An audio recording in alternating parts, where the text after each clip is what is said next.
Hello everyone, welcome to Vikas analysis. और दोस्तों, आज हम बाल विकास से संबंधित महत्वपूर्ण प्रश्न देखेंगे जो कि दोस्तों आपके आने वाले सीटेट एग्ज़ाम और जितने भी आपके टीचर भर्ती एग्ज़ाम हैं उनके लिए बहुत ही इम्पॉर्टेंट है। तो दोस्तों, अगर आप हमारे चैनल पर पहली बार आए होंगे तो प्लीज़ हमारे चैनल को एक लाइक और सब्सक्राइब सपोर्ट ज़रूर से करिएगा। चलिए दोस्तों, इन प्रश्न को सॉल्व करते हैं। पहला प्रश्न है आपका, संज्ञानात्मक पक्ष में विकास से आप क्या समझते हैं ना। जो संज्ञानात्मक पक्ष है उसमें विकास से आप क्या समझते हैं पूछा जा रहा है। चार ऑप्शन दिए गए हैं। पहला ऑप्शन है मानसिक क्षमता, दूसरा ऑप्शन है संवेग क्षमता, तीसरा ऑप्शन है मानसिक एवं संवेग क्षमता दोनों, और चौथा दिया है आपका उपयुक्त में कोई नहीं, है ना। तो संज्ञानात्मक पक्ष में विकास से आप क्या समझते हैं, तो इसका सही आंसर क्या होगा, तो वो हो जाएगा आपका यहाँ पे मानसिक क्षमता से, है ना भाई। संज्ञानात्मक जो पक्ष है उसमें मानसिक क्षमता आपका यहाँ पे करेक्ट आंसर हो जाएगा। अगला प्रश्न देखते हैं, संज्ञान का अर्थ क्या होता है ना। जो संज्ञान है उसका क्या अर्थ होता है आपसे यहाँ पे पूछा जा रहा है। पहला ऑप्शन दिया है बौद्धिक क्षमता का विकास, दूसरा ऑप्शन है ज्ञान का विकास, तीसरा ऑप्शन दिया है आपका संवेग का विकास, और चौथा है उपयुक्त में कोई नहीं, है ना। तो संज्ञान का क्या अर्थ होता है, तो इसका सही आंसर क्या होगा, तो वो हो जाएगा आपका यहाँ पे बौद्धिक क्षमता का विकास, है ना। बौद्धिक क्षमता या फिर आपके मस्तिष्क का विकास जो होता है वो संज्ञान के अर्थ में आता है ना। तो यहाँ पे आपका क्या होगा, बौद्धिक क्षमताओं का विकास होना ही क्या है, संज्ञान कहलाता है। तो ऑप्शन नंबर ए आपका बौद्धिक क्षमता का विकास करेक्ट आंसर हो जाएगा। अगला प्रश्न देखते हैं। अगला प्रश्न है आपका, मानव शरीर में मस्तिष्क के मुख्यतः कितने भाग होते हैं ना। मानव शरीर में मस्तिष्क के मुख्यतः कितने भाग होते हैं पूछा जा रहा है। पहला ऑप्शन है एक, दूसरा ऑप्शन है दो, तीसरा ऑप्शन दिया है आपका तीन, और चौथा दिया है आपका चार, है ना। तो मानव मस्तिष्क में मुख्य रूप से कितने भाग होते हैं वो आपसे पूछा जा रहा है। तो इसका सही आंसर क्या होगा, तो वो हो जाएगा आपका यहाँ पे दो भाग, है ना। मानव मस्तिष्क के दो भाग होते हैं जिनमें मुख्यतः जो होता है पहला आपका लेफ्ट ब्रेन, है ना, लेफ्ट ब्रेन, और दूसरा जो होता है आपका राइट ब्रेन, है ना। तो मानव शरीर में मस्तिष्क के यानी कि ब्रेन के मुख्यतः कितने भाग होते हैं, तो दो भाग, जिसमें आपका एक होता है आपका लेफ्ट ब्रेन और दूसरा है आपका राइट ब्रेन। तो यहाँ पे आपका ऑप्शन दो जो होगा करेक्ट आंसर हो जाएगा। अगला प्रश्न देखते हैं, मनुष्य द्वारा सभी तरह की तार्किक गणनाएं की जाती है ना। जो मनुष्य द्वारा जितने भी तरह के जो आपके लॉजिकल जो कैलकुलेशन है वो किस मस्तिष्क द्वारा की जाती है यहाँ पे आपसे पूछा जा रहा है। पहला ऑप्शन है आपका लेफ्ट ब्रेन, दूसरा ऑप्शन दिया है आपका यहाँ पे राइट ब्रेन, तीसरा ऑप्शन है ए और बी दोनों, और चौथा है आपका उपरोक्त में से कोई भी नहीं, है ना। तो मनुष्य द्वारा जितने भी तरह की जो तार्किक गणनाएं है ना, जो तार्किक गणनाएं हैं वो किस मस्तिष्क के पार्ट द्वारा की जाती है आपसे पूछा जा रहा है। तो इसका सही आंसर क्या होगा, तो वो हो जाएगा आपका लेफ्ट ब्रेन, है ना। लेफ्ट ब्रेन द्वारा जो है मनुष्य सभी तरह के जो है लॉजिकल कैलकुलेशन की जाती है ना, जिसमें आपके कौन कौन से आ जाएंगे, तो आपका विज्ञान, है ना, साइंस जो होती हैं इससे आप कर सकते हैं। उसके अलावा जो आपके मैथ्स है ना, मैथमेटिक्स, और क्या हो जाएगा आपका जो लैंग्वेज यानी कि भाषा, है ना, ये सभी जो है आपके क्या है लेफ्ट ब्रेन द्वारा की जाती है। तो यहाँ पे आपका ऑप्शन नंबर ए जो होगा करेक्ट आंसर हो जाएगा। अगला प्रश्न देखते हैं।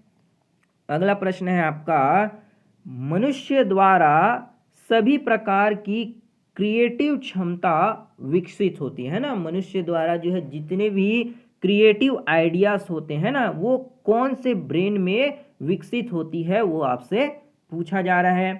पहला ऑप्शन है राइट ब्रेन में, दूसरा है आपका लेफ्ट ब्रेन, तीसरा ऑप्शन दिया है आपका ए और बी दोनों, यानी कि राइट ब्रेन और लेफ्ट ब्रेन दोनों में, और चौथा है इनमें से कोई नहीं, है ना। तो मानव द्वारा जितने भी प्रकार की, है ना, सभी प्रकार की जो क्रिएटिव क्षमता है वो किस ब्रेन में विकसित होती है, वो आपसे पूछा जा रहा है। तो इसका सही आंसर क्या हो जाएगा, तो वो होगा आपका यहाँ पे राइट ब्रेन, है ना। राइट ब्रेन में जितने भी आपके क्रिएटिव है ना, क्रिएटिव जो क्षमता है ना, क्रिएटिविटी जो होती है वो राइट ब्रेन द्वारा विकसित होती है ना, जिसमें आपका क्या आ जाएगा, म्यूजिक आते हैं ना, म्यूजिक क्या हो जाएगा, म्यूजिक, डांस, है ना, ये सभी जो होते हैं इस तरह के जो आपके क्षमता होती है वो आपके राइट ब्रेन में डेवलप होती है। तो ऑप्शन नंबर ए आपका यहाँ पे करेक्ट आंसर हो जाएगा। अगला प्रश्न देखते हैं। अगला प्रश्न दिया है आपका, समाजीकरण की प्रक्रिया कब तक चलती है ना। जो समाजीकरण की प्रक्रिया है वो कब तक के चलती है, वो आपसे पूछा जा रहा है। पहला ऑप्शन है केवल जन्म के समय ही चलती है, दूसरा ऑप्शन है केवल मृत्यु के समय, तीसरा ऑप्शन है जन्म से लेकर मृत्यु तक, और चौथा है उपरोक्त में कोई नहीं। तो जो समाजीकरण की प्रक्रिया है ना, जो सोशलाइजेशन है, उसकी प्रोसेस कब तक चलती है वो आपसे पूछा जा रहा है। तो इसका सही आंसर क्या होगा, तो वो हो जाएगा आपका जन्म से लेकर मृत्यु तक, है ना भाई। समाजीकरण क्या है, जिसमें आप जन्म से लेकर मृत्यु तक जो है समाज से जुड़े रहते हैं ना। तो यहाँ पे आपका जन्म से लेकर मृत्यु तक आपका यहाँ पे करेक्ट आंसर हो जाएगा। अगला प्रश्न देखते हैं। अगला प्रश्न दिया है आपका, निम्नलिखित में कौन सा विकास का सबसे छोटा भाग है ना, कम सबसे छोटा भाग है होगा, यहाँ पे भाग आ गया, है ना। तो कौन सा जो है विकास का सबसे छोटा भाग होगा, वो आपको यहाँ पे बताना है। पहला ऑप्शन दिया है वृद्धि, दूसरा है संवेग, तीसरा ऑप्शन दिया है विकास और वृद्धि, चौथा है इनमें से कोई भी नहीं, है ना। तो कौन सा जो होगा वो विकास का सबसे छोटा सा भाग या फिर हिस्सा होगा, तो इसका सही आंसर क्या होगा, तो वो हो जाएगा आपका वृद्धि, यानी कि ग्रोथ जो होता है वो विकास का सबसे छोटा सा पार्ट होता है ना, या फिर भाग होता है। तो यहाँ पे आपका ऑप्शन नंबर ए वृद्धि यानी कि ग्रोथ जो होगा आपका करेक्ट आंसर हो जाएगा। दोस्तों अगर वीडियो बढ़िया लग रहा हो तो लाइक जरूर करिएगा और अपने सभी दोस्तों में शेयर जरूर करिएगा। चलिए दोस्तों अगला प्रश्न देखते हैं। अगला प्रश्न है आपका, परिपक्वता किससे संबंधित है ना। जो परिपक्वता है वो किससे संबंधित है आपसे पूछा जा रहा है। पहला ऑप्शन है आनुवांशिकता से, दूसरा ऑप्शन दिया है आपका विकास, तीसरा ऑप्शन है वृद्धि, और चौथा है उपयुक्त सभी, है ना। तो परिपक्वता जो है वो किससे संबंधित होगी, यानी कि जो मैच्योरिटी है वो किससे संबंधित है आपसे पूछा जा रहा है। तो इसका सही आंसर क्या होगा, तो वो हो जाएगा आपका यहाँ पे आनुवांशिकता, है ना, हेरिडिटी।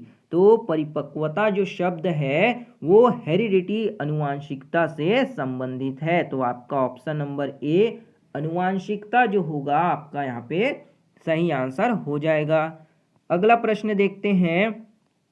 अगला प्रश्न दिया है आपका, वृद्धि में किस तरह के परिवर्तन देखने को मिलते हैं ना। जो वृद्धि है आपका ग्रोथ, उसमें किस तरह के जो चेंजेस है वो हमें देखने को मिलते हैं।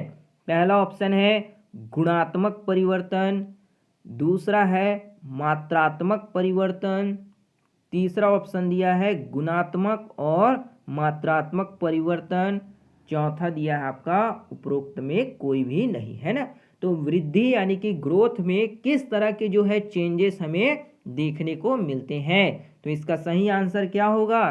तो वो हो जाएगा आपका यहाँ पे मात्रात्मक परिवर्तन, है ना। जो वृद्धि होती है ग्रोथ, उसमें हमें क्वांटिटेटिव चेंजेस जो है देखने को मिलते हैं। तो ऑप्शन नंबर बी आपका यहाँ पे करेक्ट आंसर हो जाएगा। और गुणात्मक और मात्रात्मक परिवर्तन हमें विकास में देखने को मिलते हैं। किसमें? विकास में देखने को मिलते हैं। तो इसे आप याद रखिएगा। अगला प्रश्न देखते हैं।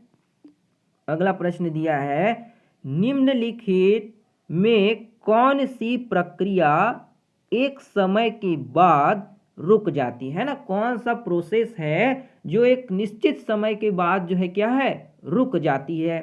पहला ऑप्शन दिया है आपका विकास, दूसरा है वृद्धि, तीसरा ऑप्शन दिया है विकास और वृद्धि, और चौथा दिया है आपका उपरोक्त सभी, है ना। तो कौन सी एक प्रक्रिया है, कौन सा एक प्रोसेस है जो एक समय तक चलती है, उसके बाद जो है वह रुक जाती है। तो इसका सही आंसर क्या होगा? तो वो हो जाएगा आपका वृद्धि, है ना। ग्रोथ जो होती है एक निश्चित समय तक चलती है, उसके बाद जो है वो रुक जाती है। तो यहाँ पे आपका ग्रोथ जो होगा यानी वृद्धि आपका करेक्ट आंसर हो जाएगा। तो ये थी दोस्तों आपके बाल विकास में विकास और वृद्धि से जुड़े हुए महत्वपूर्ण प्रश्न, जिसको दोस्तों हमने आपको समझाने की कोशिश की है। उम्मीद करते हैं आपको ये प्रश्न जो होंगे समझ आए होंगे।